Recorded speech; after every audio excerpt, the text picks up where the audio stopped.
خدا بخشے میری ساس ذرا سخت طبیعت کی تھی، گھر کا سارا کام کاج مجھے ہی کرنا پڑتا، باقی سب بہوں کے گھر والے تو ساتھ رہتے تھے، ذرا بھی تنگی ترشی ہوتی ٹسوے بہاتی، ان سے جا لگاتی، مجھ بیچاری کا کون تھا جس پر بھول بیٹھتی، عمر بھر نوکر بن کر ان کی خدمت کی، دن بھر مکئی کا آٹا گوندتے گوندتے میری کلائی ٹیڑھی ہو گئی۔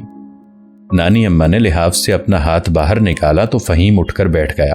پروین نے کہا، ہائے اللہ، واقعی نانی اماں کا ہاتھ ٹیڑھا ہے، دکھانا دکھانا۔ سلیم اور نعیم ایک دم بول اٹھے اور نانی اماں نے اپنا ہاتھ ادھر بڑھا دیا۔ جب وہ دیکھ چکے تو فہیم نے آہستہ سے کہا، میں بھی دیکھوں نانی اماں؟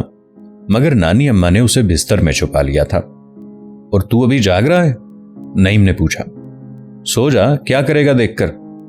سو جا میرے لال، نانی اماں نے چمکار کر کہا۔ مجھے ٹھنڈ لگتی ہے۔ یہ کیا گڑبڑ ہے ہیں؟ آغا صاحب کا بادل پھر گرجا۔ حرامزادو، ساری رات جاگتے ہو اور صبح مردوں کی طرح اٹھنے کا نام نہیں لیتے۔ پھر ان کی اور ان کی بیوی کی تکرار شروع ہو گئی۔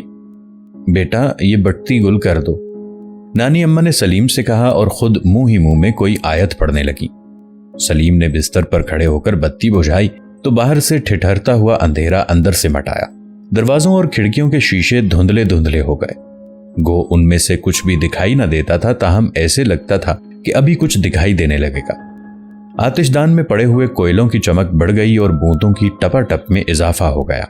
سب نے یوں محسوس کیا جیسے بتی بجھانے سے سردی بڑھ رہی ہے، اور ہر ایک نے اپنے لحاف اپنے گرد اچھی طرح سے لپیٹ لیے۔ فہیم اور نسرین کا لحاف بہت پتلا تھا، اس وجہ سے اس پر ایک کمبل ڈالا ہوا تھا جو آہستہ آہستہ کھسکتا جا رہا تھا۔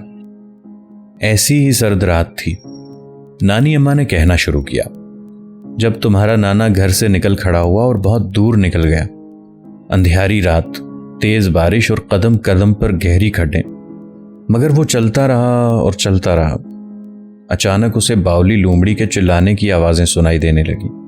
اس قسم پرسی کی حالت میں نہ پاس لاٹھی تھی نہ لکڑی، توکل کے سر پر چلتا رہا، آنکھیں بند کیے، اللہ سے لو لگائے کہ ایک دم باولی لومڑی نے پنڈلی پر کاٹ کھایا۔ پھر فہیم نے تڑپ کر پوچھا، یار سنو تو صحیح۔ سلیم نے دوستانہ طور پر کہا، خامخواہ بیچ میں اپنی ٹانگ اڑا دیتے ہو۔ ہاں بیٹا، تو چپ کے رہ کر سنے جا، بڑوں کی باتوں کو ٹوکا نہیں کرتے، نانی اماں نے اسے آداب سکھاتے ہوئے کہا۔ اچھا پھر نانی اماں؟ سلیم نے پوچھا۔ پھر کیا، تمہارے نانا فوج میں صوبیدار رہ چکے تھے، لپک کر اسے گردن سے پکڑ لیا، کلوں میں انگلیاں ڈال کر جو زور لگایا تو گردن تک چیر کے رکھ دیا، پھر ایک جبڑے پر پاؤں رکھ کر تھوتنی ہاتھ میں پکڑ کر جو ایک جھٹکا دیا تو لومڑی 2 حصوں میں چیر کر رکھ دی، اندھیرے میں اس کا کلیجہ نکال کر چبا گئے۔ کیوں؟ نعیم نے پوچھا۔ باولی لومڑی کاٹ کھائے تو اس کا علاج یہی ہے کہ اس کا کلیجہ کھا جاؤ۔ کچا ہی کھا لیا؟ فہیم نے ڈرتے ڈرتے پوچھا۔ ہاں یار کچا ہی، سلیم نے ترش ہو کر جواب دیا۔ میں پوچھتا ہوں تم سوتے کیوں نہیں ہو؟ وہ پھر چپکا ہو گیا تو سلیم نے نعیم سے ملتجیانہ لہجے میں کہا، یار اب تو اٹھا لے اپنا زانو، میری تو ٹانگ بھی جھنانے لگی ہے۔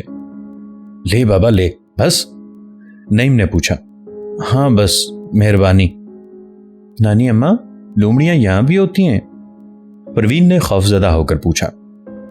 نہیں بیٹی، یہاں نہیں ہوتی، یہاں تو صرف بندر ہوتے ہیں، نانی اماں نے تسلی آمیز لہجے میں جواب دیا۔ بندر تو ہوتے ہیں پر اچھا، پروین نے خود ہی فقرہ بیچ میں چھوڑ دیا۔ پر کیا باجی؟ فہیم نے ہولے سے پوچھا۔ کچھ نہیں، پروین نے جواب دیا۔ یہ حضرت جی آج نہیں سوئیں گے؟ نعیم نے طنز کی۔ فہیم چپکا ہو رہا اور نسرین کو پرے دھکیل کر پہلو کے بل لیٹ گیا۔ جب بھی تمہارے نانا باہر سے آتے کوئی تحفہ ضرور لاتے۔ نانی اماں کو اچانک پھر خیال آیا، کبھی کسی فقیر کو ساتھ لے آتے، کبھی کوئی خوبصورت کتا اٹھائے چلے آتے، کبھی کسی غریب عورت کو بال بچوں سمیت گھر میں لا بٹھایا کہ ان کی خدمت کرو، میں کما کر لاؤں گا۔ پھر جب تک وہ عورت رہتی نوکری ضرور کرتے، اس کے بچوں کے لیے کپڑے بنواتے، انہیں پڑھواتے، اور جب کوئی اور وسیلہ اپنے سے بہتر ان کے لیے دیکھتے انہیں وہاں جانے کی تلقین کرتے۔ کشمیر سے 250-300 روپیہ کما کر لائے اور راستے میں ایک گائے خرید لی، منموہنی رنگ برنگی ننھے ننھے سینگوں والی، جیسی کراچی والی خالہ کے پاس ہے۔ فہیم نے خوش ہو کر پوچھا۔ بھائی فہیم، بات تو سننے دیا کرو، یہ کیا بدتمیزی ہے؟ پروین نے جل کر کہا۔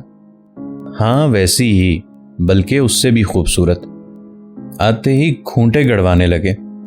جب گائے بن چکی تو ہم سب دیکھنے آئے، سنہری جسم کی، اس پر سفید دھبے۔ تمہارا ماموں نظر اس وقت چھوٹا ہی تھا۔ خوش ہو کر بولا، جب مرے گی میں اس کی کھال سے اتنی ساری جوتیاں بنواؤں گا۔ ہنس کر کہنے لگے، دیکھ لو جی اپنے بیٹے کے ڈھنگ، ہماری گائے کی موت کی دعا مانگ رہا ہے۔